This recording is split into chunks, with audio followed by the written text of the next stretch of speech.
Here are the 7 most visually interesting tribes I've ever met. From big nose plugs to stretched necks That is really uncomfortable. and even two-toed feet. These incredible physical traits tell stories about tradition, identity, and survival. What the hell is going on? This is the craziest shit I've ever seen. And our journey begins in a small town in northeast India. Welcome to Arunachal Pradesh, the emptiest state in India. When you think of this country, you probably think of Delhi or Mumbai or the busy street markets scattered around the subcontinent, which just passed China as the most populated nation on Earth. But there is an entirely different side of India, unspoiled by traffic or pollution, that I'm determined to discover. Less than 1% of India's population lives in this state, which is larger in size than Indiana. I'm here with my Indian photographer friend Gautam and our local guide Chris, and we're driving northbound in search of the Apatani tribe, whose distinct nose plugs lead me to so many questions. But when in India, you cannot plan for anything, and we're already getting pulled in a different direction. We've come across a river and a bunch of 20-something-year-old men chilling here, and they say they're about to fish, but they use a special technique. They grab this plant, they mash it up, and they use it as bait, but it makes the fish high. So apparently the fish become unconscious, and that's how they're able to catch them. Let me help you. I don't understand, like, where is it going? Like this? Okay. This is a special kind of tree, you know. They are smashing like kind of poison for the fish. What happens if a human eats it? I have no idea, sir. I didn't try. This is totally unexpected to find this fishing gathering happening right now. Once a year, they told us. And this place that we're at right now, we're just surrounded by all these mountains in every direction, and we're at this low point. Arunachal Pradesh is a gem in Delhi. They don't know about us, but we are a part of India. Many people, they think that our eyes are chinky, that's why they think we are Chinese, but we are not. We are proud to be an Indian. We are Indian, not a Chinese. It's really interesting because we're almost at the border of China and India. I think most similar, our looks are similar. That's all. We live like Indian. I don't like China. You like China? No. You like China? It's my neighbor. I don't care about it. So we don't like communists. We like independence. We have the right freedom. So that's why we love India. Out of nowhere, the guys started throwing the fish poison into the river.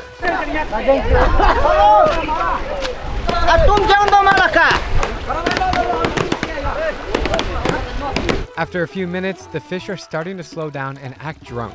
Now it is time to catch some with our bare hands.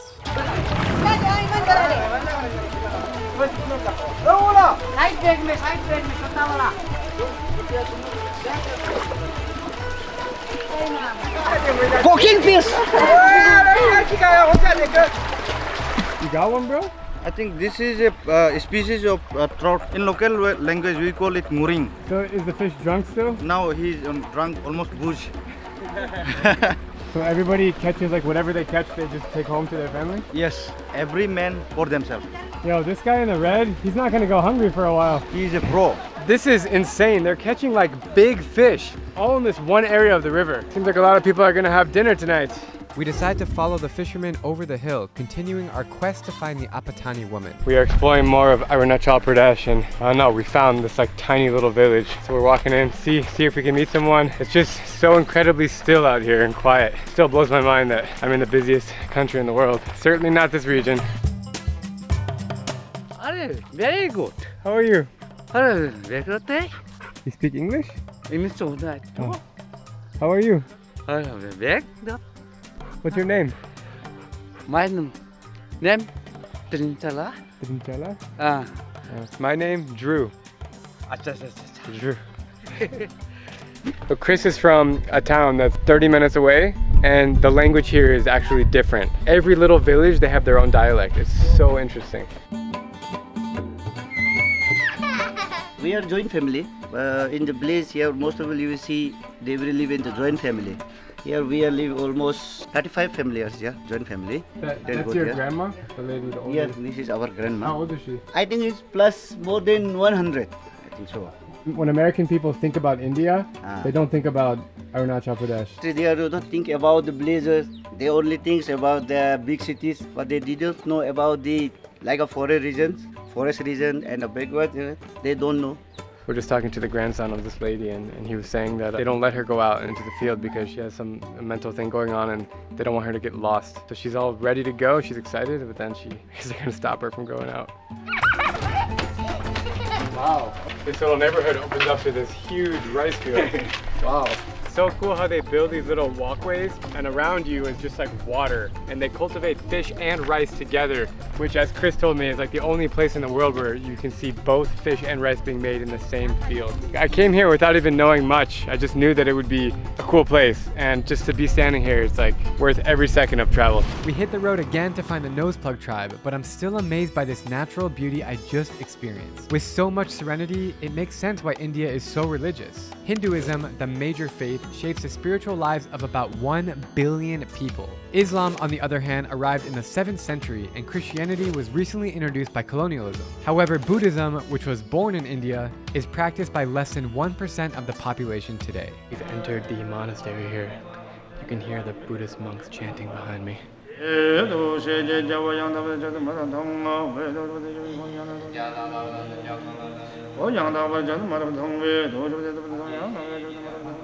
Even still, I was able to visit an amazing Buddhist temple when I arrived. But I speak too soon because we stumbled upon a Hindu temple down the road from the fishing village. And something about it makes the hairs on my neck stand erect. So I'm in front of a penis temple, literally. And I was just blessed by the priest or the monk.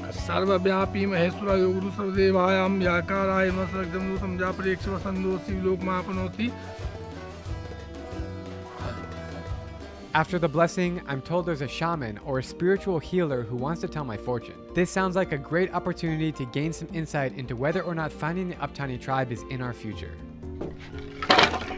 Maybe tell us a little bit about your practice in your life.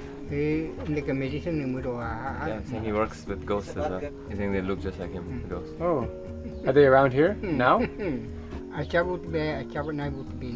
think there's good and bad ghosts. I'm not one to believe in ghosts, but I can tell the shaman about my mission to locate the Apatani tribe. He takes out an egg and makes us touch it so we may infuse our auras into the yolk. Then he starts quietly chanting, describing my problem to the divine.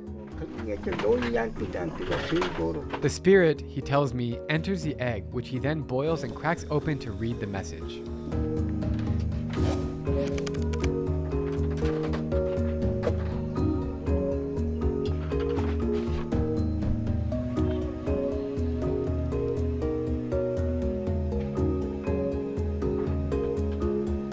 The shaman tastes the egg and gives his verdict, which is the Noseplug tribe is right under our noses. I'm eating the yolk that he read. Delicious. These flags are really interesting. At first I thought it was a Japanese flag, the white and the red sun in the middle, but it has the little sun rays. And it's basically the flag for animism, which is their religion here. Really, really interesting. In reality, this flag represents Donyi Polo, yet another religion in Northeast India. It's an animistic religion, meaning that followers believe all objects have souls, even things like the sun and the moon. One of these spirits must be looking out for me because out of the corner of my eye, I spot our first Apatani woman, so I drop everything to see if she's willing to meet. We found a lady's house here. She's got the beauty on her face. Let's go in. Alright, so we've just entered her house. It's just so cool. It's really dark in here. It's cool in here. Let's go learn more. It's really nice to meet you. I traveled a long way to get here. Can you tell me about the daily life here of the Apatani people? In Apatani, we cultivate rice, you know. They're farmers. Rice farmers. Apatani, we are farmers. Tell me about how it feels to look so different and maybe if you know anything about the tradition, if you can explain it to me. One thing, you cannot ask what is the reason, you know. Ripa did not want to comment on the reason behind her nose plug, since the practice has been banned since the 1970s. She is happy to talk about her personal experience, but to find out the true history, we'll have to look elsewhere. At what age did you get the nose plugs? Around 8 to 10 years. And how do they pierce it? With a needle or? No, the bamboo. Oh, with bamboo. This is cane, you know cane? So this is one piece. Usually it should be bigger than the holes. Huh? After burning little bit, they rub it. So she's basically had it her whole life, almost. Yeah, they never take out. They never take them out. Do you know her age? No. Even I don't know how old I am. Nobody here knows. Can I ask if you know what your age is or how old do you think you are? She said she's 100? 100 and lakh, you know. She has grandchildren, you know. How do you feel that you're the last generation to carry on the tradition? We don't do anymore. They look like Indian, you know. It makes them unique. Yeah. It's actually what he does. He travels around the world and gives people photographs. It's really cool. It's for you. As I'm getting ready to leave, Ripa brings out some juice for us, giving me a chance to reflect on her features and her powerful story. She just did a prayer over the juice for our safe journeys. It tastes better because of the blessing. The history of the tribe's nose-plugging tradition is not lost on me. I think it makes them look all the more beautiful. So if you're sitting at home watching, whatever you do, don't forget this face.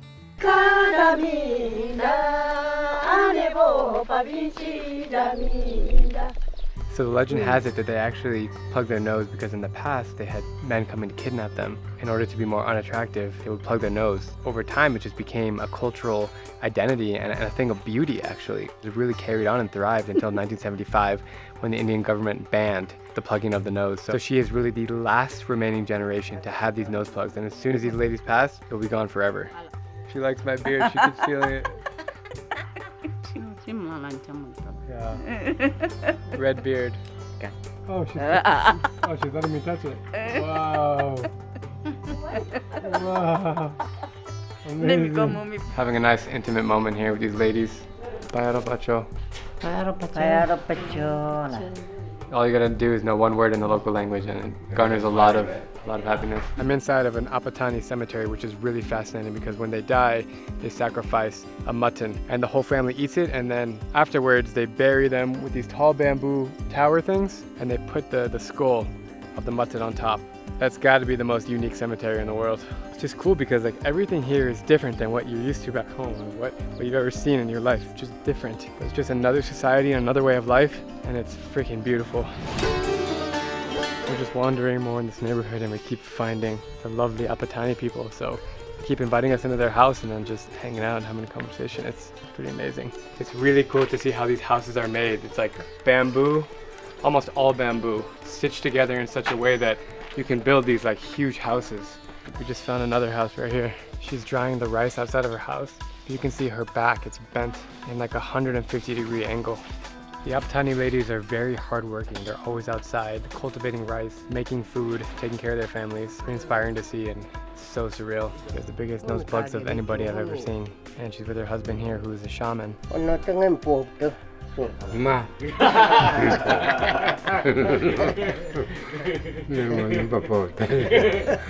they're both just kind of hanging out here. And she's doing the peace sign. Can I ask why your nose ring is bigger than everyone else's? She did by herself. She just wants to be more beautiful? How many kids do you have? She's counting her kids. 5 sons, 3 daughters. When you got the nose plug, can you tell me through the process? The nose plug, you know, she did not remember when the nose pierced. She doesn't remember the nose plug? She doesn't remember? No, but when she start putting plugs, when the baby is born, we use like nose pierce and ear pierce, you know.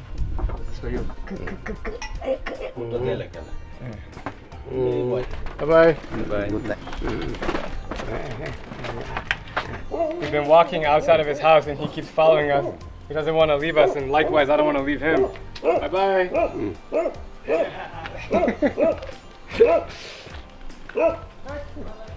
We're at a street market and we're gonna buy a bunch of ingredients for dinner tonight. We're gonna surprise our favorite old lady. She said she was gonna cook dinner by herself, so we're gonna bring her a bunch of stuff and have a party at her house. You think she's gonna be happy, bro? She's gonna love it, man. Yeah. This is gonna last her like a month, maybe. She's gonna be very happy. She doesn't know we're doing this. It's a big surprise. Thank you. Dhanyavad. I found a plate of these yellow worms. In Korea, they're called bondegi. They're really, really not tasty, but I'm surprised to see them out here. Spider-Man! Spider-Man. Spider-Man! Hi. Look at this lady. Even the lady in this little shop here has the nose plugs. So cool. Thank you. Thank you. This bag is so heavy. It's covered in beverages and snacks. Hello? Hello? Hi. Look what I got for you. It's all for you. I can't tell if she's confused or happy or surprised. I think she's a little bit of all three. It's always nice to come back and surprise people. She's such a sweetheart, this lady. Ripa took us to her garden here. She's gonna pick some vegetables. I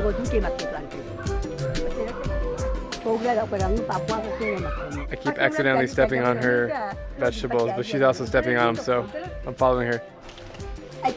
Oh my god. So crazy to see how she's making the rice. I mean, when we eat rice, we just go to the grocery store and buy it. But the way she's doing it, she's like picking every little piece out and making sure she's getting the perfect batch before she cooks it. Meanwhile, the rice field is just like a few steps away from here, so everything is locally made and produced. So Ripa is about to start cooking dinner. She has grabbed her vegetables from the garden. She's doing the rice. I just want to say that this moment is spectacular. The weather's perfect. The lights are great. The kids are playing out in the street. Hello, How are you? I'm fine. What's your name? My name is Tamo Butang. My name is Drew. How old are you? 8. You're 8? Yes. Nice. Just strolling through town. Hello. Hello. Oh, you speak English? Nice to meet you. I am going to my home. You're going to your home. Yeah. Where's your home? Ah, Bye-bye. I am no student boy, no English talking. Yeah, you speak very good English. Bye-bye. While we wait for dinner, I follow the street life into somebody's house, and I'm not exactly sure whose. I am fine. You're fine? Yes. What's your name? My name is Tanyang Apa. We are offered some chai tea and a friendly conversation, despite not speaking the same language. A lady came out within seconds and brought us some hot tea. That's good. Nice and sweet, yeah. As I always say, a smile is the best way to communicate. Back home, the groceries we bought are being put to good use, and I can already smell what our host is cooking up for us. The hospitality here so far is unmatched. Right now, the way that they're cooking eggs is they take a stick of bamboo and it's covered in the bottom, so then you just get all the yolk inside of it. And I keep getting it on his hand. Another one? Yeah, Yes. Usually it is 4 5 eggs. Sorry, I got it on his arm.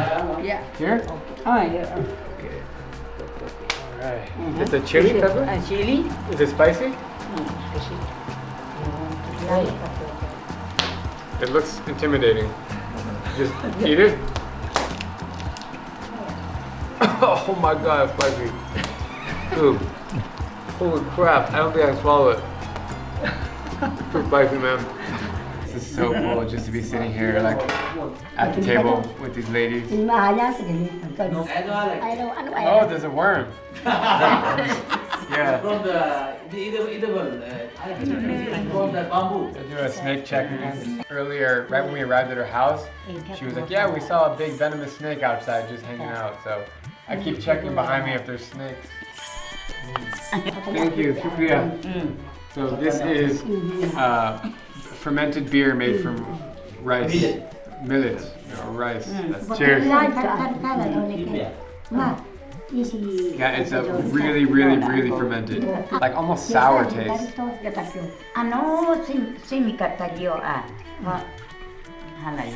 This is salt. Oh, okay. Like They're drinking. like you have a cocktail. Okay. Not like salt, this is salt. Salt. Yeah. It's black. The eggs are just about cooked, so it's time to crack open the bamboo shoots and see what's inside. 3-course meal. For context, this has been like over 2 hours in the making, and finally, we're starting to eat.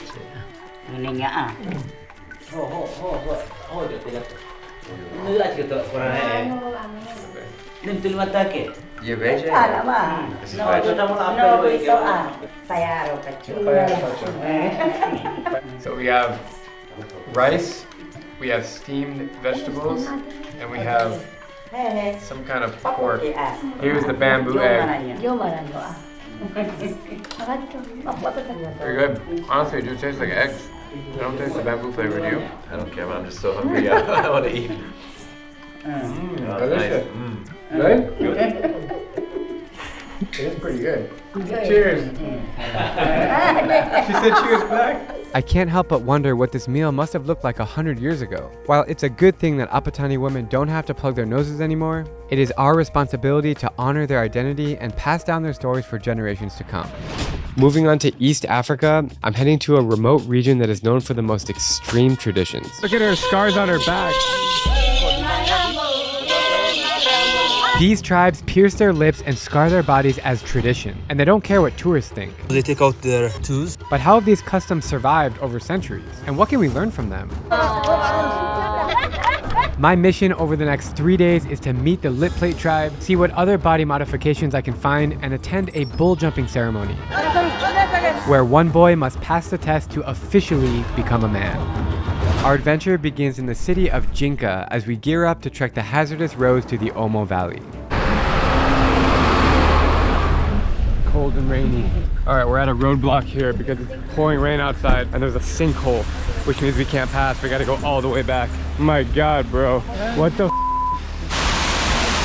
There's literally a sinkhole in the road. I don't know what we're gonna do now. Oh my God, it's pouring. Well, that sucks. So our guide Kali took off his shoes and he's going in the grass to see how deep it is. We can do it, bro. You can do it? Yeah. I think we're trying to go over this. What if the car falls? No, what the Holy sh! This is Kali. He will be our guide as we navigate the treacherous roads to the Omo Valley. I'm so happy to be back exploring Ethiopia, one of 2 African nations to never be colonized by a European power. This means the cultural traditions of the Omo Valley remain untouched and the greenery is bursting with tribal diversity. And Deanna's making friends already. Driving on some bumpy roads to the Mursi tribe, a tribe I visited 7 years ago and stuck in my head as one of the most fascinating cultures I've ever seen. So we're on our way now and the adventure begins. The Mursi tribe are a group of nomads who live and breathe livestock. Today there are only about 12,000 members remaining. While they do welcome tourists, I tread lightly as an outsider because I really want to show you what the women look like here and how they've kept the custom of hanging clay plates from their lips for centuries. We've arrived to the Mursi tribe here. Nice to meet you. Hello. This is so cool. How are you? Yeah. He's looking at himself in the little screen here. Very nice. They're doing that traditional song and dance now.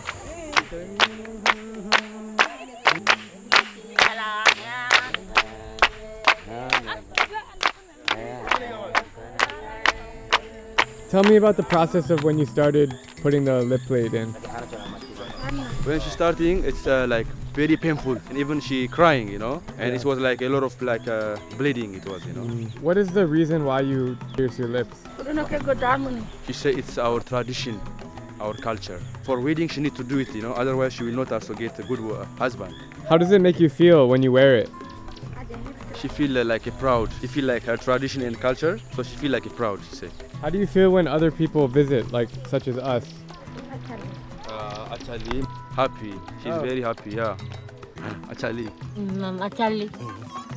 And also they take out their tools here. Yeah, it's like help them to get the good accent also. As soon as a Mursi girl turns 15, her lip is cut and a small wooden stick is inserted. Over a few years, the gap is stretched and the front teeth are removed to fit heavy clay plates which are sometimes as big as a basketball. The meaning of the plate symbolizes the woman's fertility. The larger it is, the more cattle her husband will bring as a wedding gift to her father. Look, now in the normal time they hang it like this, you know.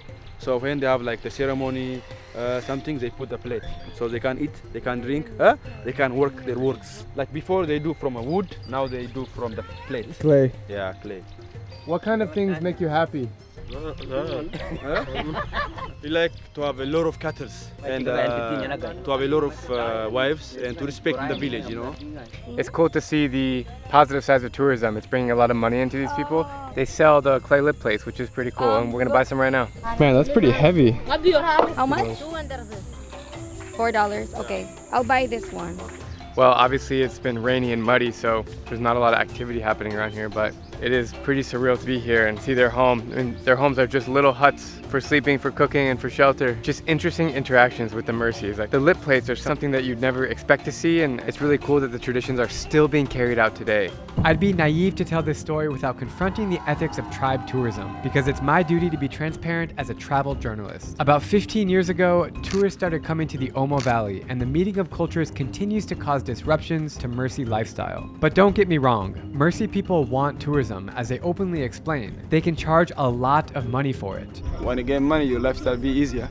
All in all, I tipped about $1,500 just to capture content over 3 days. These funds will go towards clothes, medicine, and food, but I'm also told that it may support their substance abuse. When you visit sub-Saharan Africa, always try to be aware of where your dollars are going. We are now entering the big marketplace here in the Omo Valley, where all the different tribes in the area come together and they hang out, they sell things, they drink beer. Let's go check it out.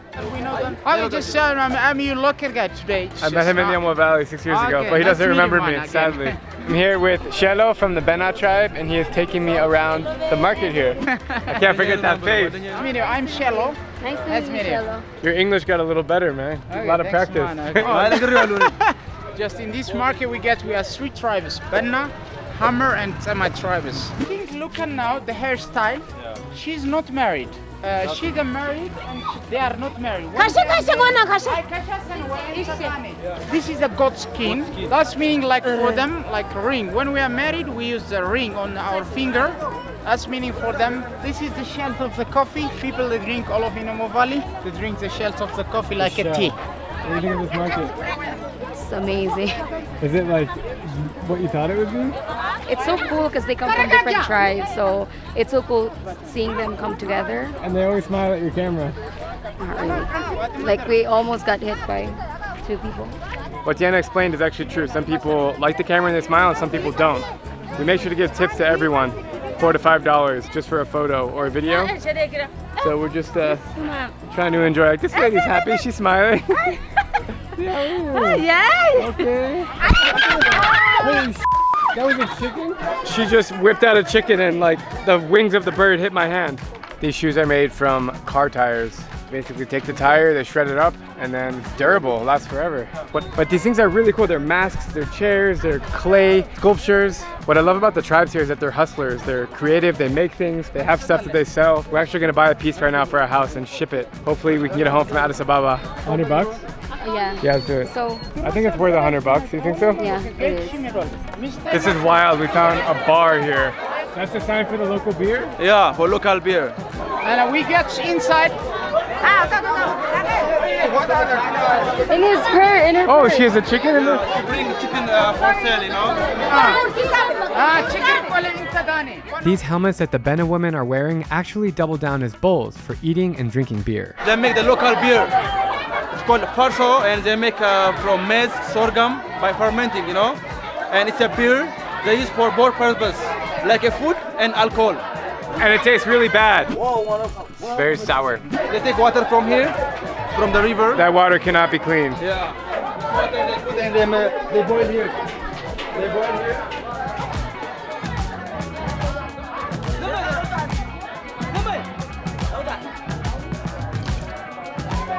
This guy, look what he hold. You see this one? You see all man, they hold this one like a chair and like a pillow. She's from Bena tribes. Her husband, he has 3 wives. Look at these rings on her neck. She's the first wife for the husband. The second wife, 2 rings. The third wife, 3. We count the rings on the neck. It's a bullet. Oh, why does she have a bullet? And look Put at a the bullet because hairstyle. she's from the warrior. From the warrior. Like a warrior husband she have, you know? She, her husband, only 1 wife. She don't put anything else. Oh, that's cute. Beautiful. Conscious not to overstay my welcome, I soak up my last impressions of the market and we hit the road again to drive 4 hours deeper into the Omo Valley. The stakes are high as we continue to search for the bull jumping ceremony, which happens only a few times a year. After a long drive, we are making it to another village to spend the night. The weather has really cleared up. It's beautiful outside. Hi. Hello. Yeah, the traffic police. Oh my god,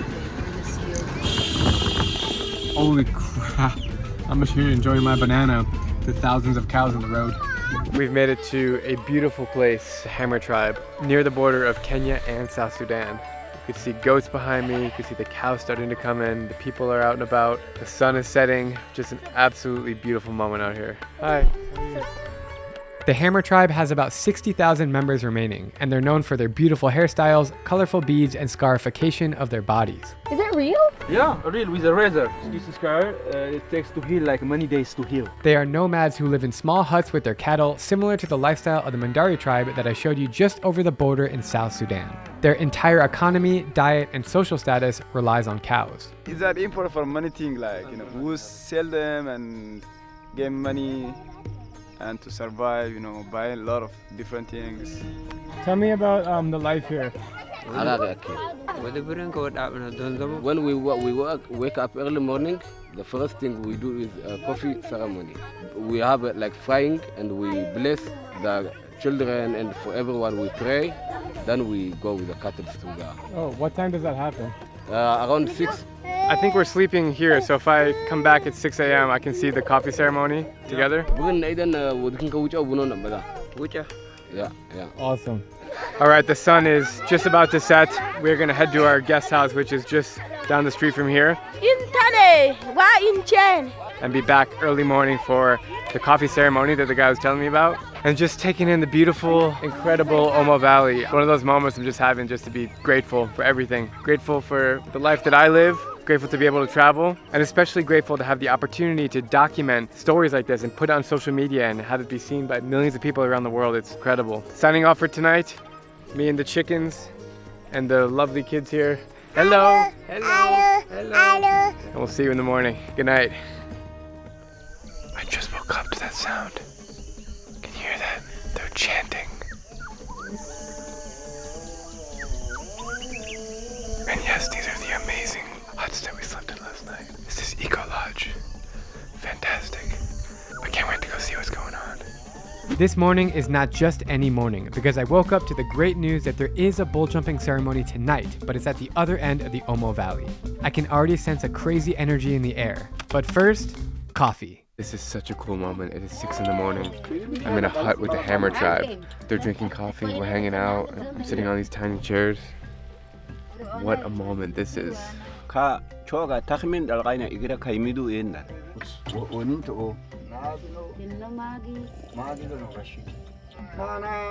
good, yeah. It's really good. This bowl is massive. So far, this is the best moment I've had in the Omo Valley by far. He's washing his hands with coffee.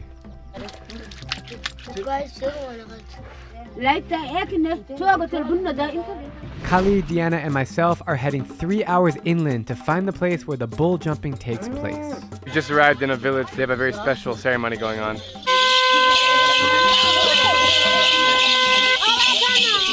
Yeah, this, now they are very close family, so they are giving their happiness that man change from childhood to the adults, So after that, he can protect his village, he can be a warrior, like a man.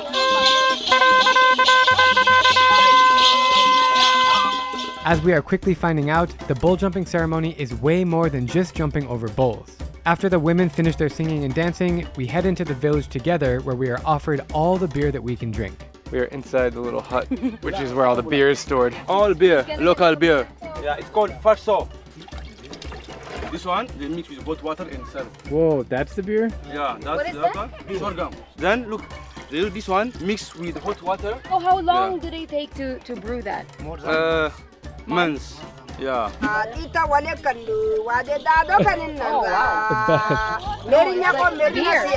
can't believe you just tried that. This is so cool. We're just sitting here and members of the Beni tribe, these ladies, came and sat right next to us and started singing.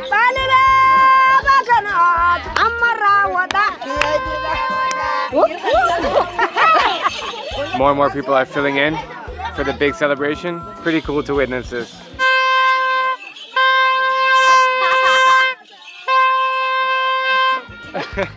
I thought she was gonna grab my camera, but she started dancing.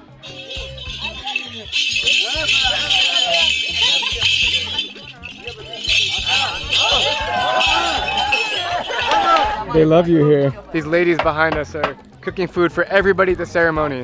This one, they make like a bean, you know, like the kidney bean. They boil it and after they mix with the dry porridge. They are very lucky family of the jumper, so they serve the people. I think they love Deanna because first they whipped her into dancing and now she's cooking with them.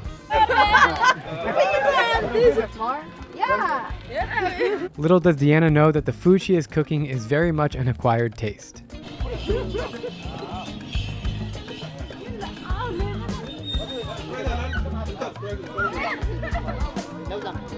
Deanna, you can spit it out. This is so cool. People are starting to come in as the sun is going down. Ceremony is about to start. Everyone's drinking, and we've been here for 3 hours now, so people are feeling more comfortable with us and spending time with us and joking around. It's amazing. You're about to jump. How are you feeling? He's nervous. He feels nervous. You're nervous? Yeah, because if he fall down, the family will sad. It's almost time for the ceremony, but before the big event, friends of the bull jumper compete to see how high they can jump.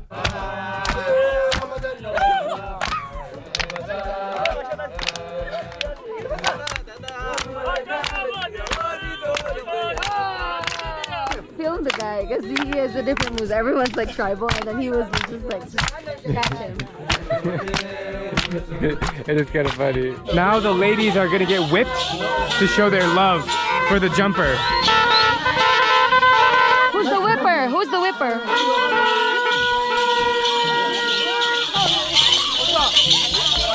This is crazy. Everybody's pushing, screaming.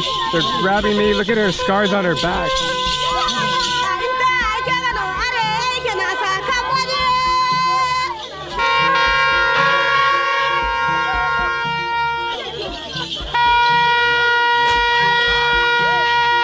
Too crazy. I gotta move.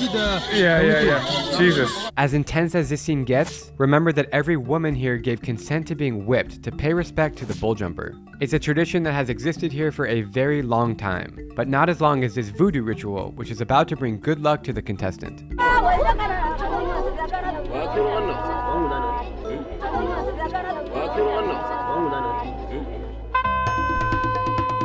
Everybody's running, so we're running with them.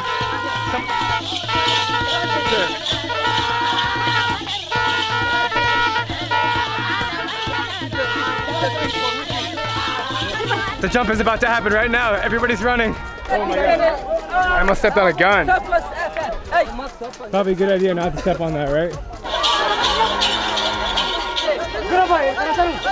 There must be 500 people here right now.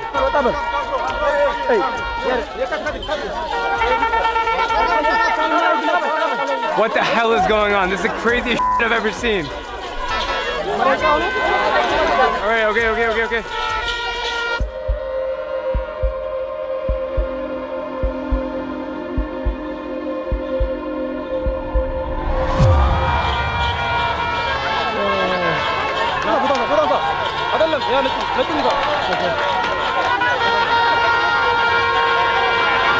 And just like that, the bull jumper officially becomes a man and is able to get married. The Omo Valley is truly one of the most special places on earth, and I'm so glad that you were here to witness it with me.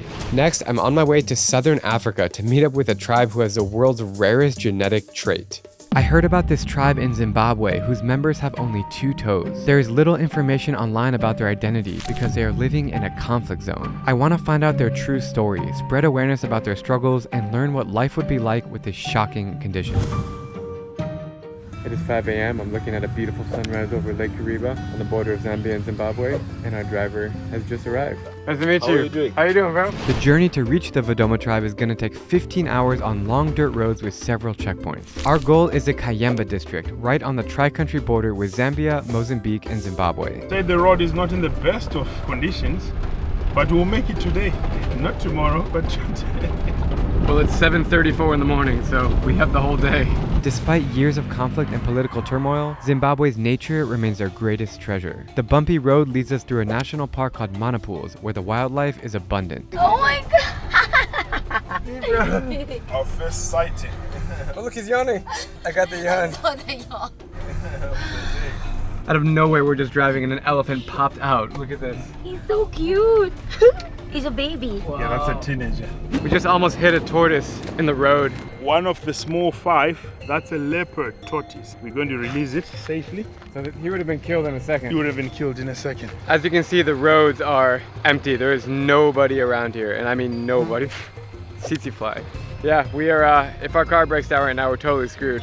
But we shall make it there. We stopped somewhere in the bush in the middle of nowhere. We are filling up our tank for the last time in a while. Filling it to the brim like, because we want to have fuel, for the next 6-7 hours. Have you ever heard of the Vadoma people? Yes. We read about them. What do you know about them? Those people, even they are afraid of people. They need to live on their own. If a visitor comes there, otherwise they will hide. They will hide? Yes. As we approach the more intense conflict area, Sisa gets word that we need to get a special permit to enter the region. Why are they so suspicious? I think somebody might have come here and did something wrong. The decades-long conflict between Zambia and Zimbabwe is largely centered around the Zambezi River. It's a crucial source of water, electricity, and agriculture for both countries, and tensions have flared up in recent weeks at the border. I'm feeling nervous because Sisa looks uncomfortable. He's been a guide in Zimbabwe for 20 years and has never explored this region. Right now, we are at the mercy of the people in charge. Sisa told us to stay in the car because he wants to handle it without us. He said it would be easier if he goes, so hopefully we get it. How are you doing back there? Good. I'm good. Let's talk. Hmm? You were going to be charged, but I've talked to them. We're just going to pay for a basic permit. I'll need 125 from you. That's fine, but are we going to get the permit? Yeah, that's what I'm doing. Okay, so give me 125. What's the problem? Yeah. We get it? Nice. Good work, man. Thank you, buddy. We got it. Boom. So we are at the checkpoint here. The stick checkpoint. There you go. What is it? All right, we got in. They were trying to be tough. Yeah. Did you notice that? Yeah, I noticed. Nice work, man. They were nice. Nice talking. They were nice. I wasn't expecting to pay $125 for a permit, and part of me doubts that it's the normal price. But now that we have the green light, I'm anxious to finally reach the tribe. We've been driving for 6 hours on dirt roads. No joke, and this is the first little settlement that we've seen. It's not even a village, it's just like a couple little huts here. And there's one shop. We're gonna buy out whatever this shop has, bring gifts to the tribe. How are you? I'm fine, you see. How are you, bro? What do you think about this shop? Cool. They need to restock now. This is the first shop we've seen in like 6 hours of driving. And we are literally buying the whole shop out. Yeah. I was asking, that's a lot of stuff, my love. Four. They need it. Oh, that's a soap? Yeah, that's the soap. So this is a multi-purpose soap. You can bathe it with it, you can wash with it, you can even brush your teeth with it. Really? Just make little shavings and put on your toothbrush, it bubbles. 100 trillion? It's okay? You say no. After 12 hours of driving, finally made it to the Vadoma tribe. Deanna just pulled out Google Maps and you can see we are on the border of Mozambique, Zambia, and Zimbabwe. It's so cool. How are you feeling right now? Very good. I'm excited. Murubanji. Murubanji. Murubanji.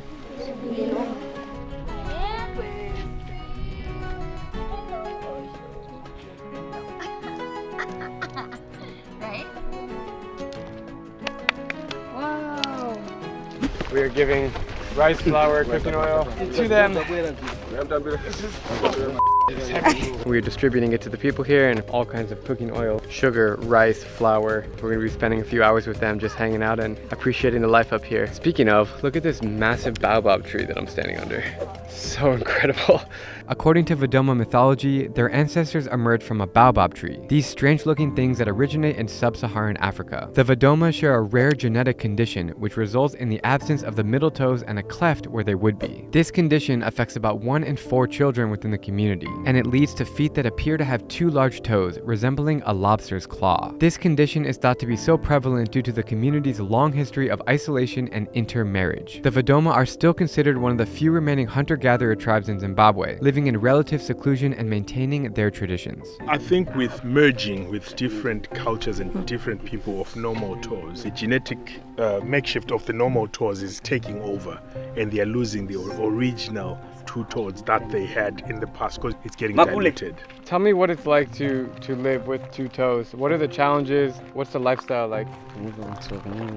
Saying when he's walking with these two toes, the first challenge is, difficult to get some shoes. There's no proper shoes, which is there's some painful on these foot. So no shoes? No shoes, yeah. Is it difficult to walk or walking is normal? He's saying it's difficult when walking. I can't imagine what life must be like without 5 toes on each foot. It makes me realize that there's so much we take for granted. To be honest, the people that I've met here seem shy and depressed. Maybe because they never get visitors or that they receive no help from the government. Some of my favorite travel experiences have been visiting tribes in Africa, such as South Sudan's Mundari tribe, Ethiopia's Mursi tribe,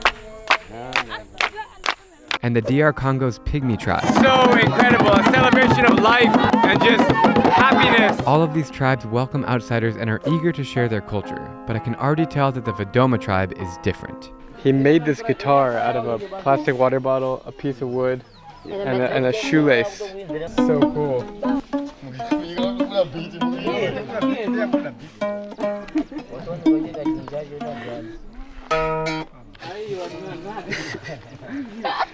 I tried. Right. Thank you. Nice.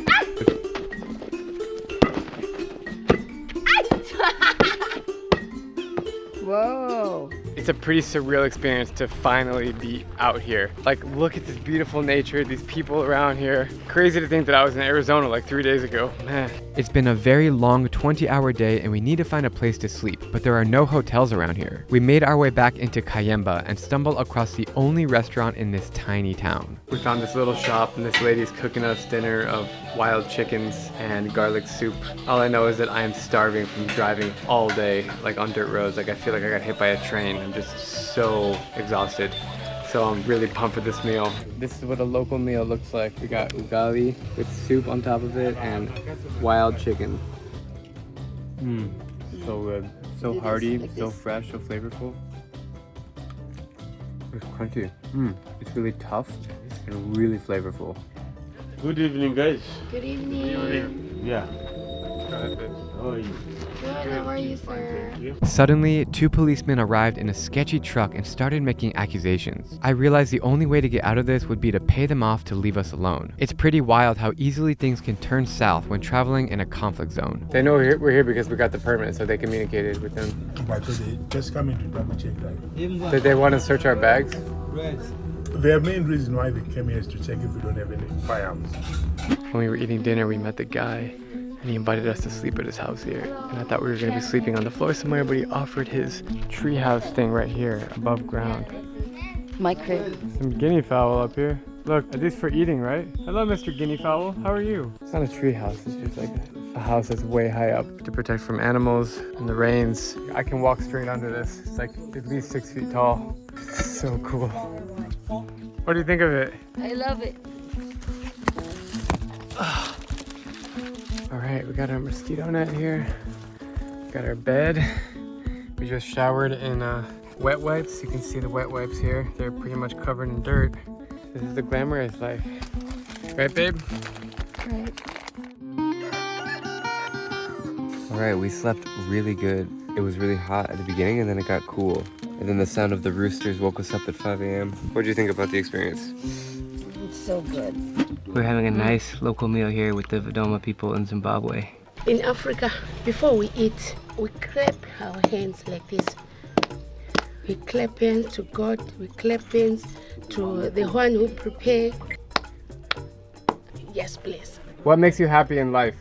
Someone like you are from America, you come here in Zimbabwe, so I'm happy to meet such a friend like you.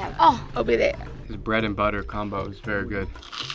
We're just having a nice meal here. We got hard-boiled eggs, toast with butter, coffee. Good? You need to eat it this way. Careful. You got it. I got it. I got it too.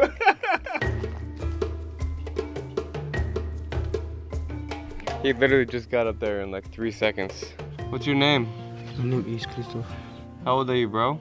16 years. What is it like to grow up with 2 toes when all of your friends have normal feet? Walking the two toes a long distance, it pains him on his foot because it's not normal. What about advantages? Like, are you able to do things that your friends can't? With my two toes, I can able to play soccer. Can you tell me, when your son was born with the two toes, what was your first thought? This is a God-given guy. When he was born, I just raised him so that I can look after him. And I've got two kids with the same disabled. So this guy is grade 6, so I'm just looking after him. But I need some help so that he can go ahead with the school. Do you know the reason why the two toes is happening only to the Vadoma people? Just say it's from God. Is it true that they cannot marry outside of their tribe? So far, they've just married in one tribe, yeah. Oh, okay. Yes. The Vadoma story is a sad one, but one that I still feel is important to be told. They face ongoing discrimination, food insecurity, and unemployment. It almost feels like they've been forgotten. So it's a little bit weird because they're pretty shy, and we've learned about why they're shy, because they're scared of outsiders, they're scared of animals in the area, and they're just very private people. So we're not trying to really infringe too much on them. We're just kind of just hanging out and doing our best to smile and make some friends, and this is quite an interesting experience and much different than I was expecting. I'm on my way to meet up with the chief, who wants to share more context about the struggles that his tribe is facing. Could you just give me a little information about this community and this tribe? They lived beyond this mountain in a place called Chitopo. So during the Civil War, they were staying there and they were safe. As soon as the Civil War of the 870s, independence in 1980, they started coming into these areas because it was safe. After talking to the chief, I'm hit with the hard reality of life for the Vadoma. They have been kicked out of their indigenous lands and are virtually unable to hunt for food or gather medicine like previous generations. It's not surprising why you can see the sadness in their eyes. Can you imagine what it would be like to get kicked out of your own house with no access to food, a job, or security? It is very characteristic of the Vadoma people that when they see somebody they do not know coming, just like we have come with a vehicle, they disappear. You come and look in their homesteads, there'll be nobody. They are people that hide. What's the reason for that? So whenever they came close contact with the humans that were here, they were shy. Like people are looking at them and laughing at them. They didn't love that. So they would rather hide and stick to the thickets than be exposed. I'm curious to know, why do people here have genetically these two toes and really nowhere else in the world? Chief Chiambo, who would have been the man that spread this gene across. So I think it's a genetic makeshift that was spread through his lineage. One guy? Yes. I read online that there's like witchcraft involved. Is that a thing? There is no witchcraft, there is no sorcery. They were created like that by God. That's exactly what he's saying, and that's what they believe in. How many two-toe tribe people are left now? Yeah, it looks like the numbers are growing with these young folk that are getting married to, I'm sure, closely related young ladies. They're also seeing a number of young babies born with the two toes. As the night falls, the Vadoma people want to perform a special song and dance.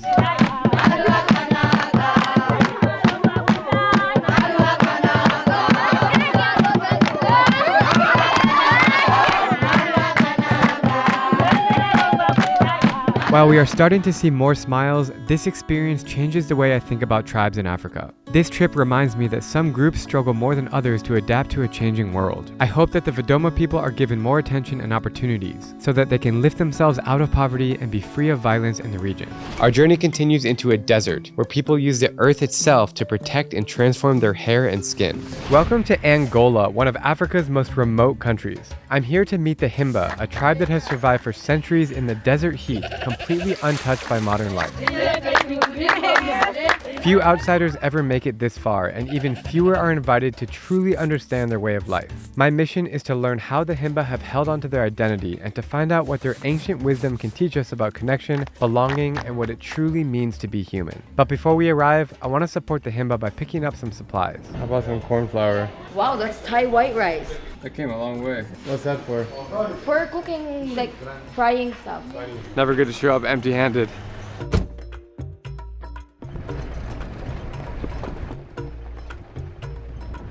We just arrived to the Himba tribe. Very, very remote. It was 8 hours of driving from 2 a.m. to 10. Deanna just got out of the car and is teaching them hopscotch. Whoa! Und? Deutsch? Yeah! Good job! Yeah!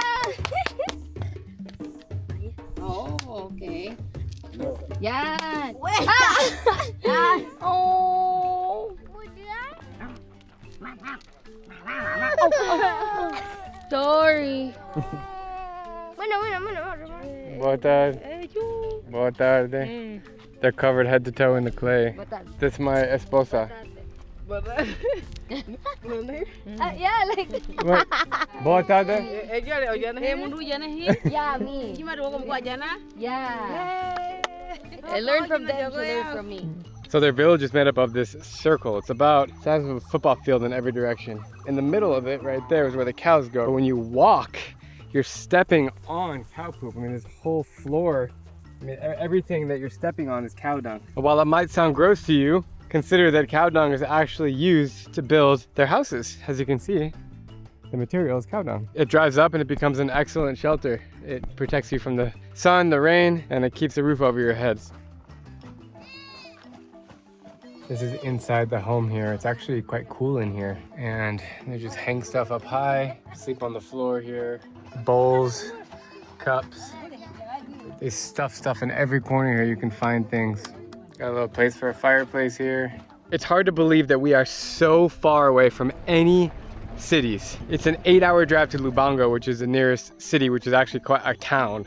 There's tiny little villages along the way, but you're just in the mountains here. It's so cool. Actually, over those mountains is Namibia. We were told that the Himba, they move back and forth depending on cattle, depending on weather, and they're allowed to just take a little canoe down the river and cross into Namibia. Their face is their passport. They don't actually have passports, but the government sees them, the border police, and they obviously let them go because they stick to their lands. It's pretty cool. The Himba women are so beautiful. They have these incredible hairstyles, clay all over their bodies, very decorative.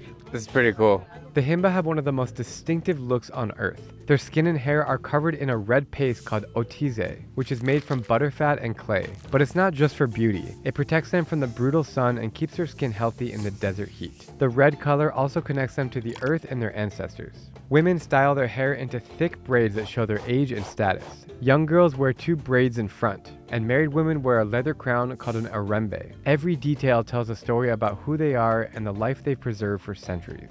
Oh my god. Oh my god, this is so cute. Can you do the braid like a arrow? Oh my god, I might not be able to. They immediately took an affection to Deanna's hair and now they're braiding it like quickly. Bebe? Bebe. Deanna wears these like nipple tape things instead of a bra and they think it's hilarious. Oh my god, nipple tape!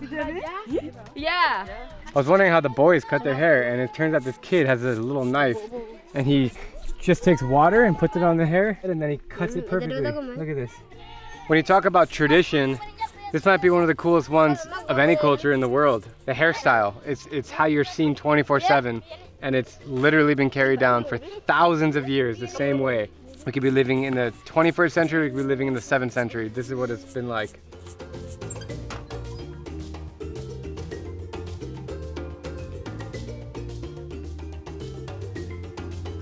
My wife and I like to travel and meet new people, and thank you for welcoming us in, and we brought you guys a bunch of gifts. So they're so thankful for this, and so they would present you with a dance. Yeah.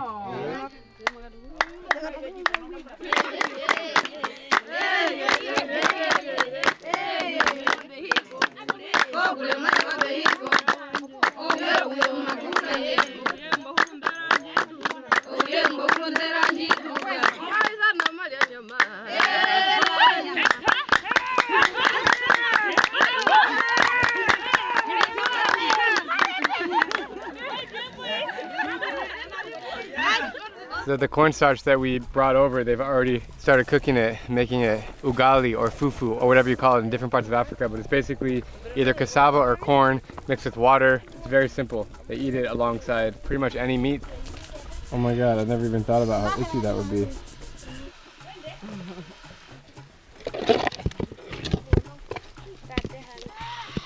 Wow. She burned her hand holding the pot. Ay, ay, ay, ay, ay. No pain. Just hanging with the boys. It's moments like these that you just learn to not listen to the mass media on TV. The news feeds you all negativity, bad stuff about the world. Everywhere I go, people just hang out. And there's corners of the world that are just so incredible, like right here in Angola, that just don't get documented too much. And that's sort of my mission, to go out and show you guys the side of the world that brings peace and positivity and happiness. Okay, this is super cool. I'm glad I walked down here because this is like their secret hangout. This looks like an old riverbed that used to be here that dried out. And all the Himba ladies are just right in front of me chilling. They're still braiding their hair. They're some of the most beautiful people I've ever seen in my entire life. This is now a two-way traffic street. We have the cows coming in and then the goats coming in. Oh, the goats and the cows. Well, they're taking turns. To the Himba people and to all the tribes around this region of the world, cows are everything. It is money, it is dowry, it is milk, it is babies, it is food, it's work, it's everything. It's taken me about 10 years of coming to Africa and visiting tribes to actually fully embrace this and understand it. And it's hard to explain it. If you're watching this video, you have Wi-Fi and you likely live in a city or a town or a village and you need money to survive. But here, this is their money, this is their wealth. If they break their leg and they need to go to the emergency room, they would sell a cow to get money and then use that money to pay the doctor. They don't hold physical cash. It's so cool that in today's day and age, you can experience this. It's officially nap time. Something that never fails is Snapchat filters. Check this out.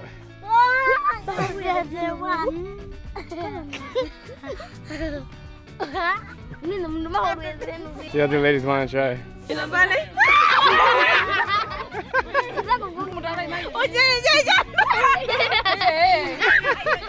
That is too good. Just letting him try it. Music. Wait. Rihanna. The Himba people of Angola are so much fun. And we're gonna give them one of our Osmos and see what kind of footage we get. All right, the camera's rolling, we're giving it to her. Here you go. Like this. Yeah.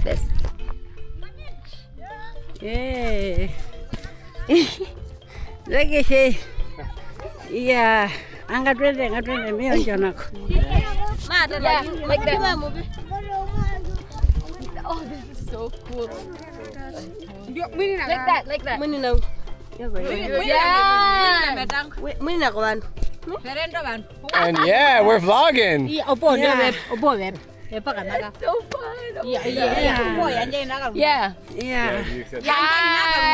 Yeah. This is her own vlog. Yeah. Good. Yeah.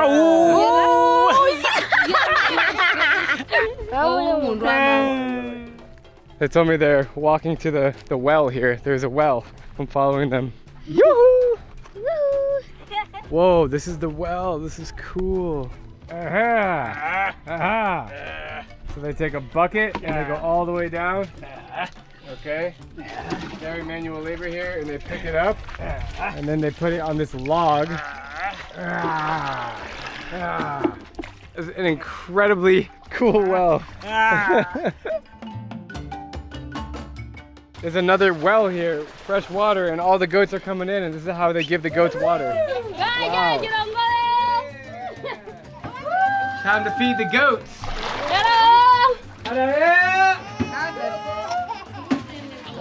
Okay, you gotta turn it. Okay.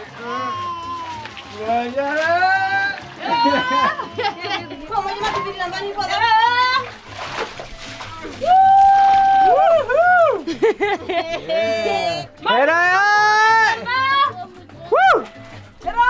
Pretty incredible they have a fresh source of water for the goats and for themselves.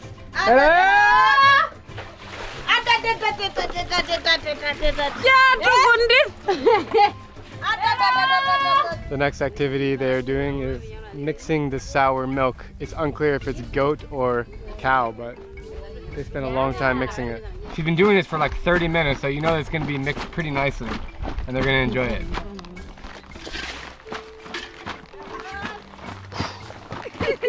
Nice little arm workout here. That kid just turned around and threw up everywhere, right outside the house. That's something I was not expecting to see, and now he's crying. Can I ask you a question, Mr. Chief? Tell me about the life in your village, the good parts, the bad parts.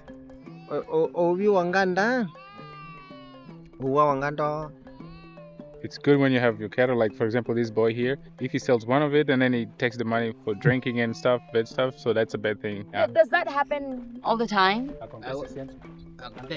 Yeah, it happens often. It's an important thing for a boy to grow up and look after the animals, and then they can help the community. So they don't actually hold cash, their cash is cattle, and yeah, they would sell the cattle to get money. Is it important for you guys to have any kind of health care, doctors if you get sick, or do you prefer all natural remedies? So he says their local medicine is not that good, but whenever they have a situation they cannot handle, they go to an hospital. When we were driving here, we saw a school not far away from here. I've understood that people here are not studying. Is it a goal of yours that maybe someday the kids will go to school? They think it's a good thing to study. They want to. And nobody is attending school right now. They would like to start right now. Because the school is so nearby, what's the holdup? Is it money, or is it just like getting in the right headspace to go to school every day and to change your lifestyle? Back then, they didn't know anything about school, the importance of school, but right now they want to be involved into school. So it's going to be like a new thing, hopefully. Yeah. Have you ever left this community to go into a city, and do you want to go into cities? I've never gone to the city, I've only been here. If you go into the city, what do you think would happen? Like, what do you think you would see? All I can find in town is just drinks. Booze, more booze, and that's all he wants is food. booze. That's what he finds when he goes to town. Okay. All right, that's what he's avoiding. So the town came to him, right? Where do you think we come from? When you see us as white skin, what do you think of? I'm a man of God. I don't know where they came from. They probably came from America. What do you think about America?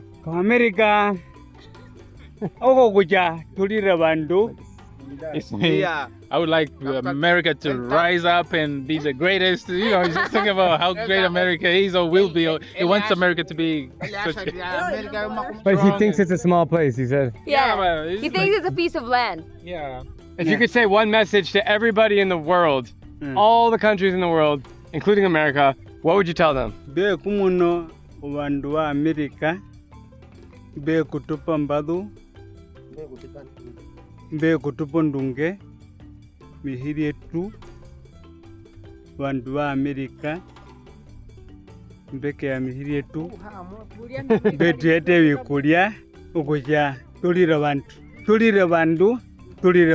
Spending time with the Himba people reminds me why I love meeting tribes around the world. Every tradition, every ritual, and every smile carries centuries of wisdom that can't be found online. Next up, I'm heading to Southeast Asia to meet a tribe that is famous for their elongated necks. Originating in Tibet, the longnecks migrated to Myanmar before fleeing for Thailand in the 18th century as refugees. About 40,000 of them remain today, scattered around the northern Thai mountains. While their necks appear to be extra long, it's actually an illusion. The heavy brass rings crunch down their shoulders and ribs, and over time, it shortens their torso. These brass rings, which are also around their shins and arms, are made out of one solid piece of metal. Oh my god, this is like at least 5 pounds. Can't imagine what that would feel like. Oh wow, that is really uncomfortable. So I can't put my chin down. It's heavier than I thought. Try to like look down. That's not happening. It feels like uncomfortable. I can't see my stomach. Does it hurt? Have pain? No pain. No pain. When you're really old, like these old ladies, how many rings? Like 20? 20, big side 25 ring, but the most like 28 ring. I think it's really beautiful to see like...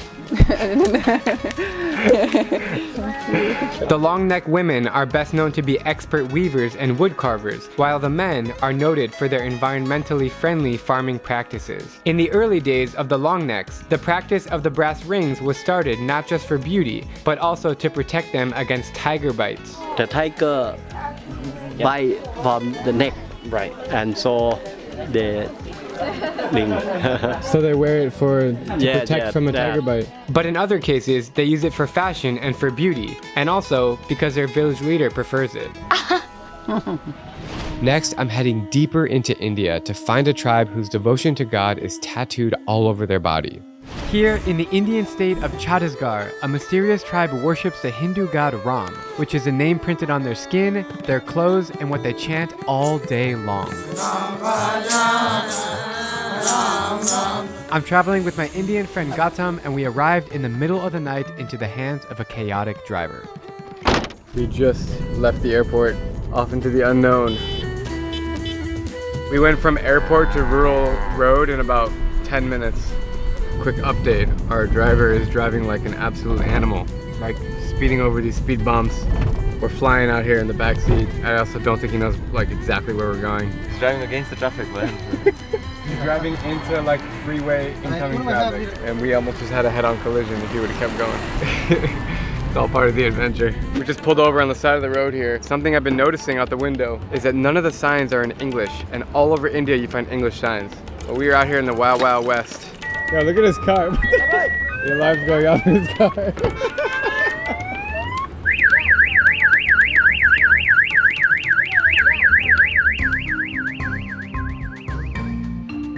We are in a very mysterious dirt road.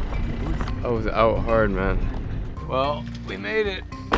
This place is so wild, so rugged. I mean, there's nothing out here. A little guest house. Really gotta get some rest, I'm exhausted, but so excited to meet the tribe tomorrow and just check out this place. So the pillow here is really dirty. So there's a travel hack for this. Basically, you just take a shirt, then you basically use that as a pillowcase. Boom, perfect. It is time for bed, and there are so many bugs in here that I have these Indian style pants on, and I actually tuck my socks over them. We're gonna sleep with my jacket on, even though it is so hot and sweaty in here, but I can't deal with bugs. This is about as basic as an accommodation can get, but I love it. There's a mysterious piece of poop on the bed, right there. Pretty gross. Good night, guys. Oh, man.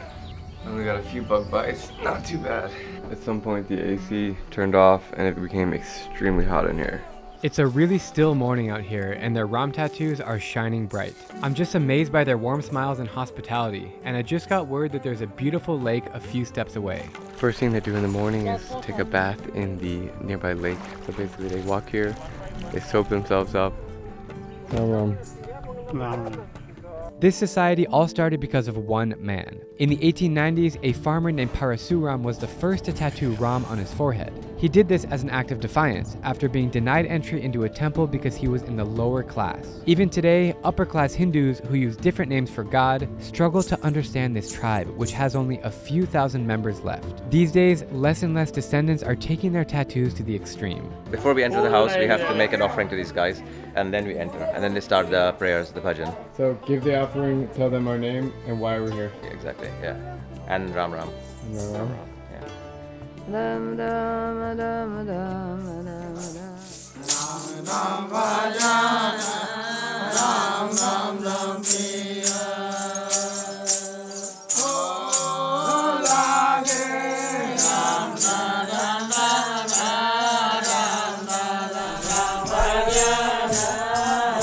So pure and beautiful.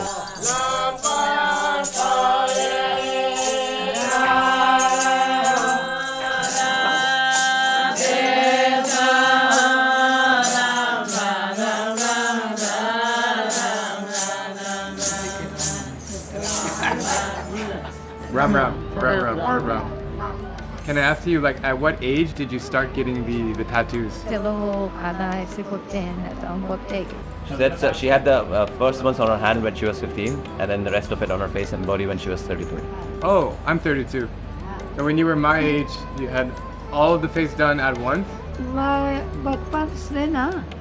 one day, the whole thing, yeah. And she had no pain while doing it at all. And he explained that it's because it's done in the spiritual thing, so it's done with devotion, so that's why she didn't feel any pain.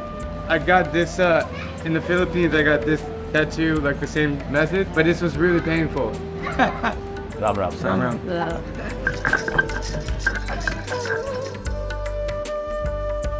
So they just serve breakfast here. It's chapati, rice, dal, and mixed vegetables with curry powder maybe. Actually looks really tasty. And this is how they eat in the Ramnami tribe.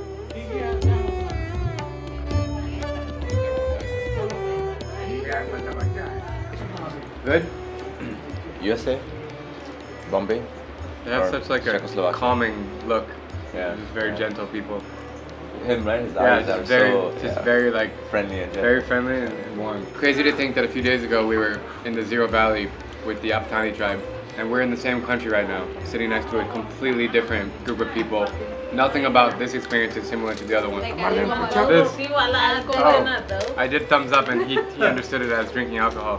How do you do okay? Can I do this time? Or just a head nod?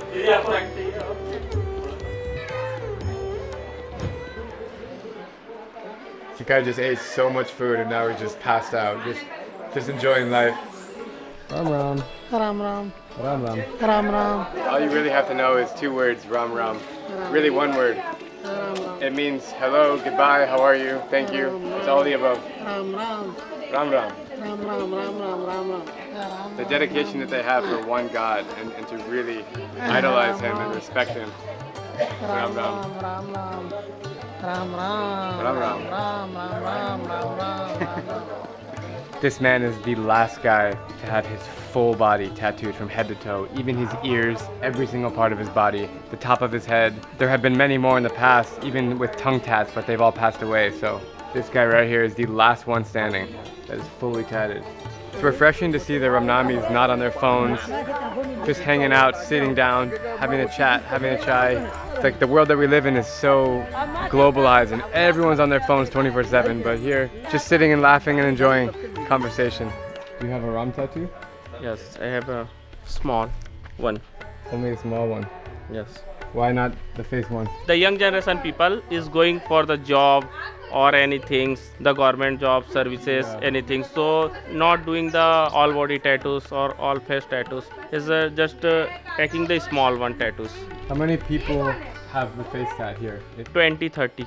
Only 30 people? Only, yes, in your face. But Ramnami is 150 around. Actually, I am taking the small one tattoo, but I am a Ramnami. Ram is everywhere. The trees, you, me, the water, sun, everything is Ram. Yes, everything is Ram. He is Ram? Yes, the Lord Ram.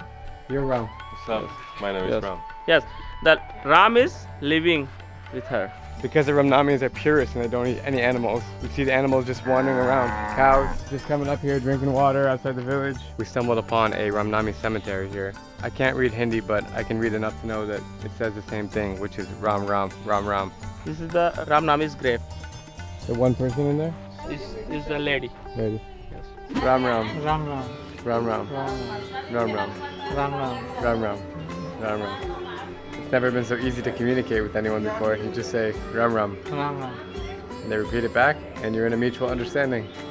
Do you hope to get more tattoos to fill up your sleeve? Pura likhwana. Pura likhwana. Okay. He said, yeah, he wants to get the tattoos done. Yeah. I'm going to be spending the night here tonight, so would you mind getting the tattoo later so we can experience it together? Yeah, you can see. Yes. Yeah, you can have a look. Yeah. All right, we have hopped on the motorbike here. We're heading to this guy's house. He has invited us over for some chai and friendly hangout sesh. Ram Ram. Ram Ram. I haven't really traveled India except for this trip in many, many years, so it's a different world out here. I just noticed that the top of his head is even tattooed with Ram Ram. That's so cool. We have made it to his house. You really feel like you're traveling somewhere when you get invited into a local's house and see how they live.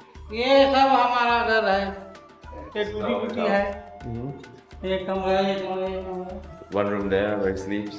Now we're heading out to where he plants his vegetables, as well as the latrine that's outside too. The bathroom just has 2 water spigots off the wall.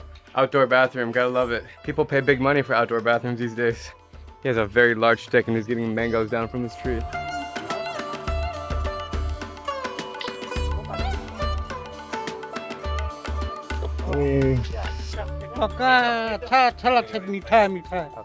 Mango. Yes. Here's the mango from the tree. Really ripe and fresh. Wow, man. Pay a lot of money to get this in the US.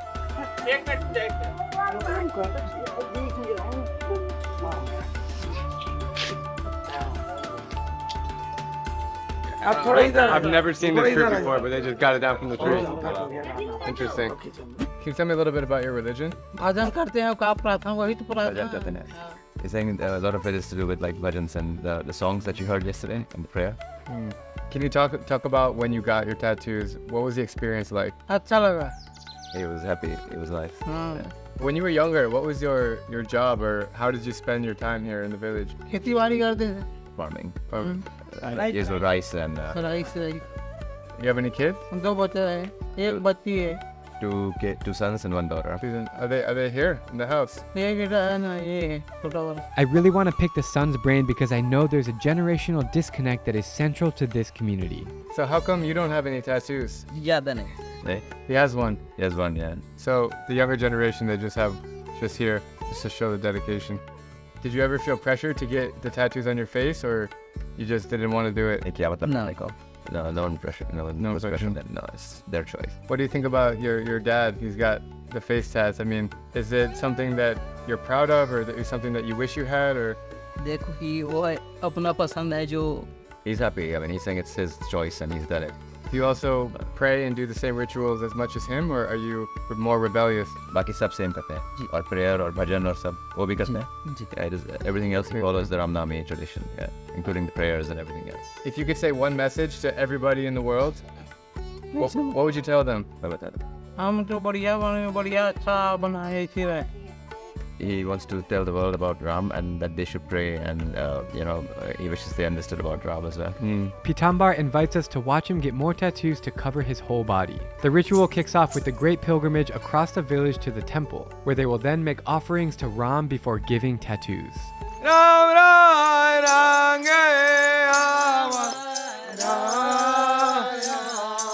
It's cool that the other people that we're seeing in the community also say Ram Ram. Ram Ram. Ram Ram. Ram Ram. Even if they don't have tattoos, or even if they're younger, they still greet you with Ram Ram. So bizarre being out here walking with them, going down to wherever. It's almost an out-of-body experience to be here and feel the culture, witness their amazing traditions that have gone back hundreds of years. We have made it to the White Temple here. It looks like some candles sticking out of the ground, and it just has Ram Ram Ram written all over it.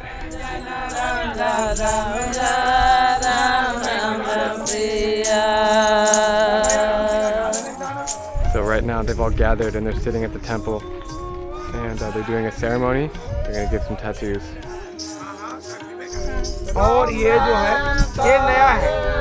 Saying that there's 2 needles, one that they've used before to write on a few times, and one's a brand new one, and they're gonna join it together.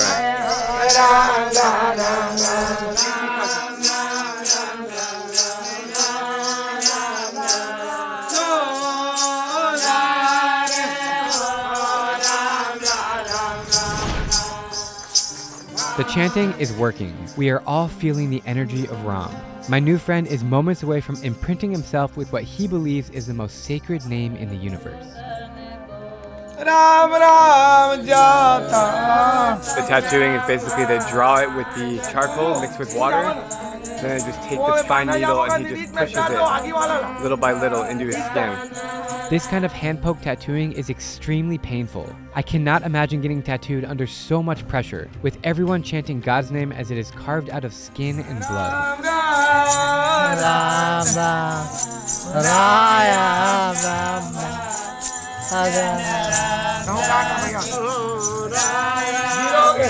The ritual is complete, but the celebration of Ram is far from over. Ram Ram. Ram Ram. As the sun goes down, the tribe gathers by the water for a bonfire, where they intend to sing praises and dance the night away. Ram Ram. Ram Ram Ram Ram.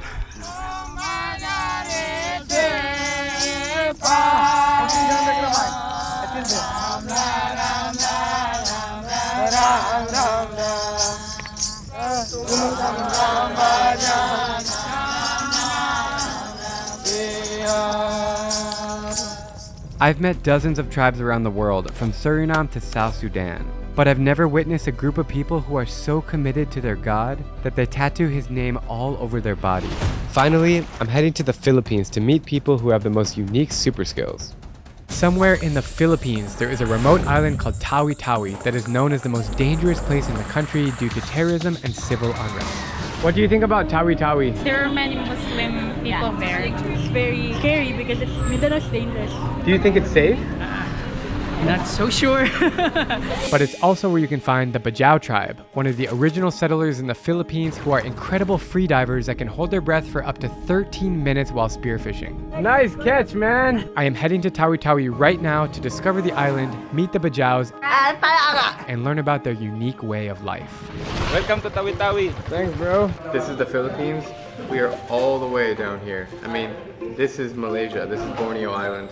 It's very special that I get to travel here with Deanna to explore more of her home country together, a place we've never been before. We are about to meet up with a local Bajau friend named Faz, and the journey starts now. All right, we made it. Hey, man. Oh, you're Faz. How are you? Yes, sir, I'm fine. Nice to meet you. This is one of those places that you just look at the map, you point your finger on it, and you're like, I want to go there. Good morning. How are you? I'm fine.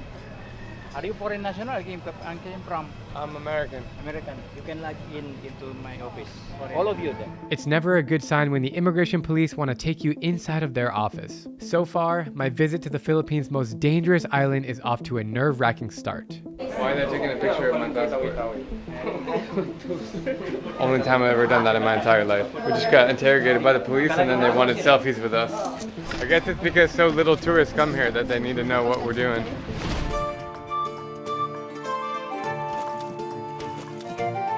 Welcome to Tawi-Tawi. Thank you. Jennifer, what have you heard about Tawi-Tawi in the news? The bombing. Really? Yeah. Bombing? They're the place scared. Because they want Mindanao to have their own country.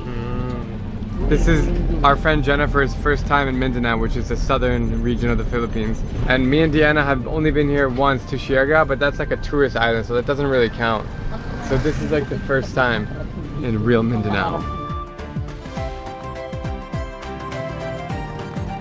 I've never seen this many tricycles in my life. It's insane.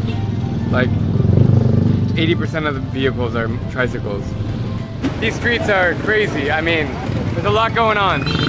There is no better place to get a feel for the local culture than the street markets, and we've just arrived to a crazy busy scene. What is that? Stingray? A stingray.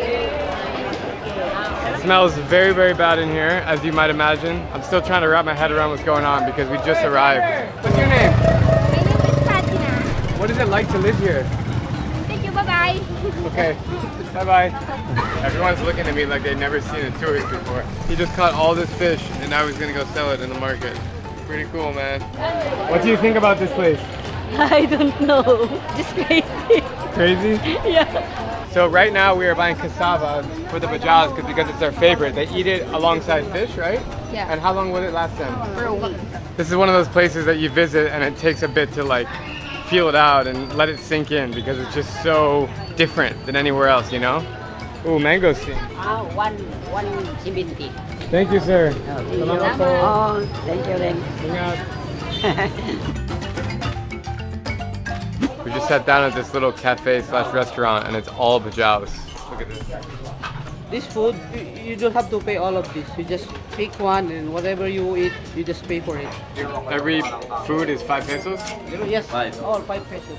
It's called pandesal. It's like bread, sweet bun, cinnamon on it. It's pretty good. They just said that I'm the first foreigner to walk in this cafe. What I love about Tawi-Tawi is that there's no Jollibee, there's no McDonald's, there's no shopping malls. All the stores and businesses are local It's beautiful, it's unique. It really feels different than the other places in the Philippines. I mean, I've even been trying to get a taxi and everyone's like, no, you just take a tricycle. Which, speaking of tricycles, all of them are super cool because everyone decks them out with their favorite band, their favorite NBA team. It's really, really cool. Don't expect anything fancy if you come here. The phone signal like doesn't work like anywhere. It's super slow. My hotel doesn't have Wi-Fi. Just gotta rough it out and just enjoy. And people here are so friendly and kind. Tawi Tawi, what a place. Arguably the most Catholic country in the world, the Philippines and Christianity have always been synonyms to me on every visit. But when I look around, all I see are mosques. The reason that most Filipinos are scared of Tawi Tawi is because Islam is a dominant religion and they've heard stories about extremism. Assalamu alaikum. Wa alaikum assalam wa rahmatullahi wa barakatuh. Wow. Soon you become a Muslim too. Back in 2017, in a nearby place called Marawi, hundreds of people were killed in a series of attacks by ISIS, and these two women were there to tell the story. Every time I tell a story about the Marawi, I hold my tears. Our experience in Marawi is not our house, our friends, our families. So if you think Marawi, what happened to us is nothing. If you are asking what happened, no. You should know what happened to the people are still now missing. We're being very devastated spiritually, emotionally, in our home and our dreams. Unfortunately, Tawi Tawi has gained the reputation of being dangerous due to recent incidents of conflict and unrest. Extreme poverty and a lack of access to basic services like education and healthcare, alongside rebels and pirates, are just a few of the reasons why most people avoid coming here. But I'm quickly realizing that despite these challenges, Tawi Tawi remains a place of warmth and hospitality, and it's because of the amazing Bajau culture. I am lucky enough to be invited to attend a Bajau wedding tonight to witness their celebration of life firsthand. Night has arrived. We're heading to a wedding. Inside we go. This is the tricycle. Got these little red lights in here. It's a super Filipino way to get around. They start dancing already. We walked into a scene of chaos. Everyone in the streets, dancing, drinking, and talking loudly over blasting music. So what's happening here? Tonight they're starting like they're celebrating a wedding, but they started 3 days. Listen, whenever I get the chance to attend a wedding in another country, like in the Congo or Iraq, it's a no-brainer because it's one of the best ways to experience a culture. But this Bajau wedding is unlike any party I've crashed around the world. Everybody here knows each other and the dancing is off the hook.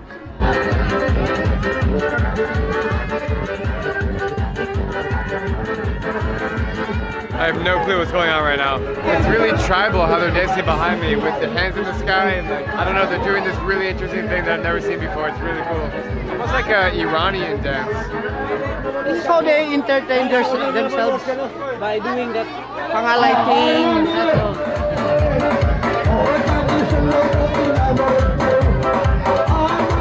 The style here, sir, they are in a different community. When the song started, first community will enter, and then the next song, other community. It's like they are showdown. They're doing showdown. Hi! Where are you from? From America. America, nice. Thank you. Salam alaikum. Alaikum salam. They told me that it's their first time to visited by you during this gathering. They have foreigners, but only daytime. In this time of gathering, it's their first time. Maybe that's why they're all looking at me.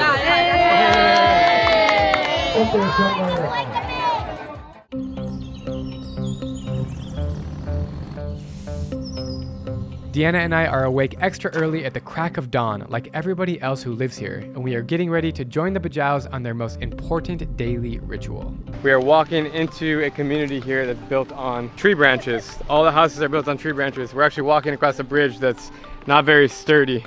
We're gonna go meet some Bajaus. We are loaded with cassava and fruit and money that we're gonna give them. What we're walking on is like 15 feet high or 5 meters, and if you run off and fall off, you're gonna go straight down. Okay. Oh my God, Mate, you're an animal. No, Mate, you have to focus. He's okay. Sure. He's okay. One step at a time. Wait. The bridges are like just these little wooden plates, and it wiggles. Like if you fall off, you're in the ocean. Like this is wild. While our camera guy, Mate, is struggling to walk backwards and we are also nearly falling down, a local family is busy preparing a meal to welcome us to the island. But first, we have to make it there. It's moving. Hold on. Help me. Here's normal bridge. Yes, thank you. This is absolutely insane, man. How do people not fall? How do the kids run around on here? That's what I don't understand. Holy crap, that was intense. Taz, is this normal? This kind of lifestyle? Yes, sir. Yes, sir. This is how we live here.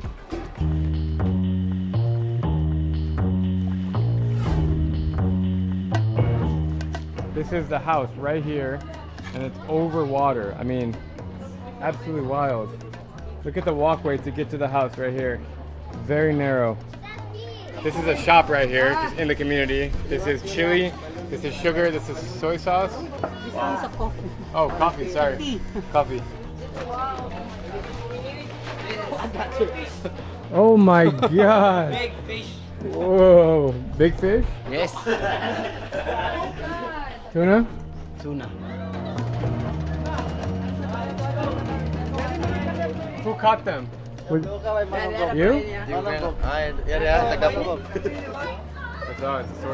The Bajaus were the original settlers along the coastline of southern Philippines from thousands of years ago, and they remain proud of their cultural identity.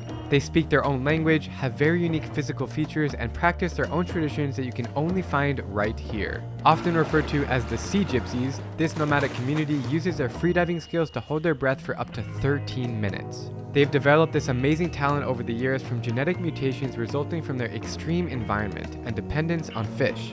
His wife has been preparing us this amazing meal. Wow, this is so cool. Bro, what is that, the yellow stuff? A mango. And this one? This one, the cassava that we bought earlier. And this one is tamban, Okay. a dried fish. And this one is a squid. This is cool, we're eating over the water.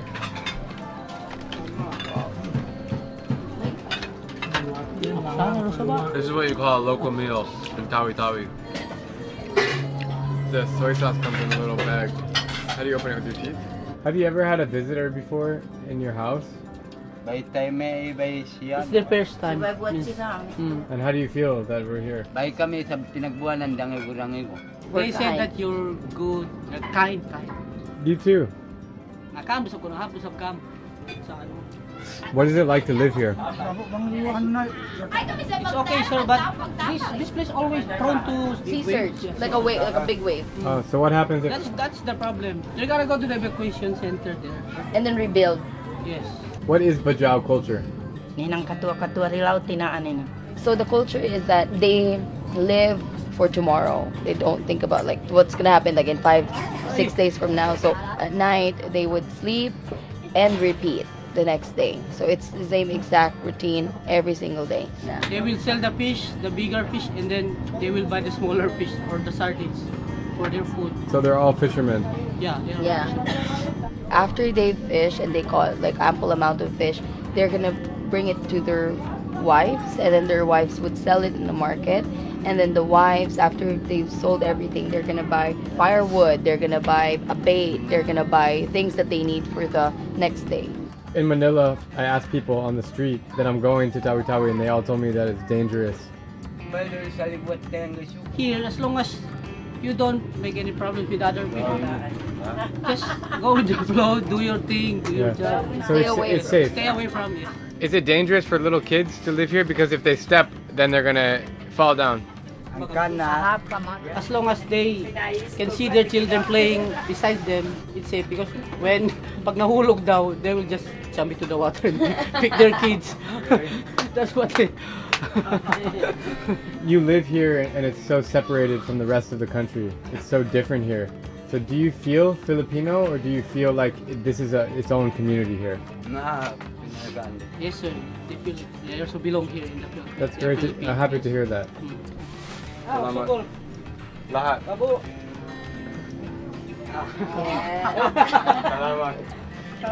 Thank you, po. After lunch, they invited us to go spearfishing out in the middle of the sea to catch their next meal. Kuya, where are we going now? Like the island over there? That island? Yeah. That's cool. The mini Maldives of Tawi Tawi. Okay, you got this.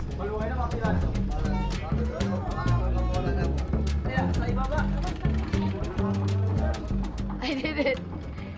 Down we go, down the ladder to the boat.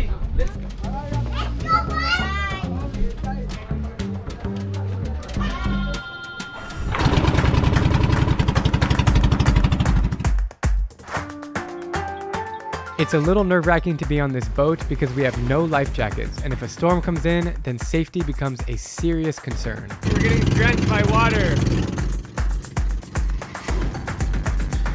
But I'm trying not to let that cloud my mind because this natural beauty is something I've never seen before in my life. Wow, the color of this water is perfectly clear. Sangay Shapu Island, wow, this is amazing. So that island had pirates right there. No, before. Yeah, it's been around 5 years ago. Is there any more pirates now? No more. 100% sure. We're about to go spearfishing and we're trying to find the spot to go.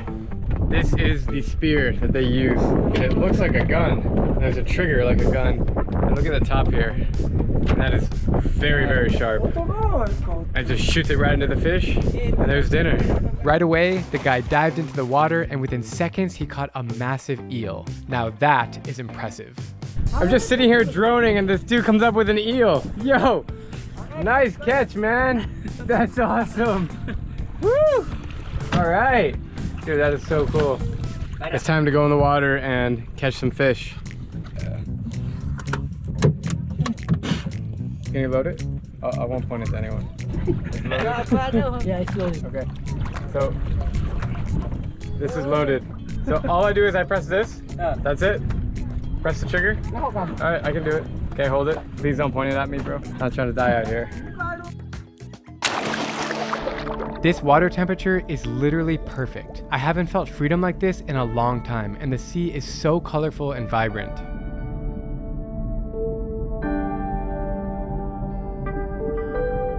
While I was down under, I tried to see how long I could hold my breath, which turned out to be only 30 seconds. Our local friend, on the other hand, didn't come up.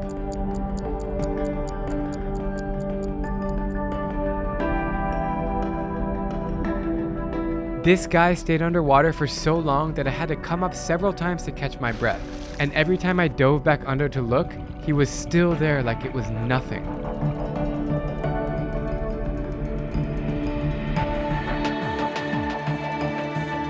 This is pretty awesome. These guys can literally hold their breath for minutes at a time. And the water is absolutely amazing down here. It is stunning. It's perfectly crystal clear. It's almost like the Maldives.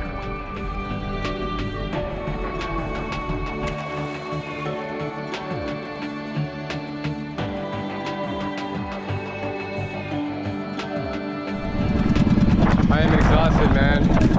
I don't know how these guys can hold their breath for so long. Woo. Bro, the water is amazing. Oh my god, it's absolute paradise out here. And we made it back to the girls. They've been chilling on the beach this whole time.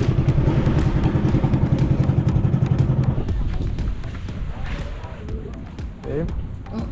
Hi. Oh. Good morning. Were you sleeping the whole time? Yeah. Oh my god, that's like hours.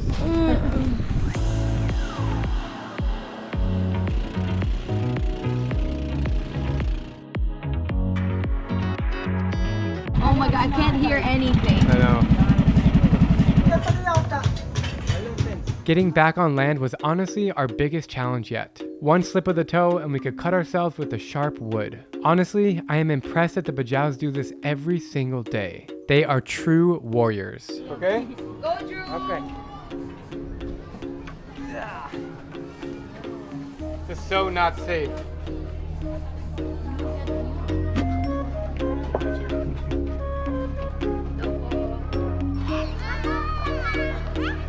We did it!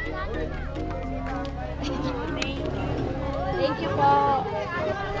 With the right support and resources, Tawi-Tawi has the potential to become a thriving destination for those wanting to explore the cultural diversity and underwater world of southern Philippines. It may be off the beaten path, but in my experience, this is usually where you will find the most amazing and humbling stories. I hope this video encourages you to think twice about places that are considered dangerous. Just because this region has been affected by terrorism in the past and the people here wear different hats doesn't mean that it's unsafe to travel here. I'm telling you that if you come to Tawi-Tawi, the locals will welcome you in with open arms and lots of smiles. To refer to this place as a terrorist island is not only wrong, but is to overlook its incredible history, one that is rooted in freediving and preserved by Bajaus who can outswim all of us. I mean, how long can you hold your breath? It's absolutely incredible. The Bajaus are true superhumans, and it was a pleasure to be able to experience this culture firsthand. Thank you so much for watching, and don't forget to subscribe for more unique stories all around the world.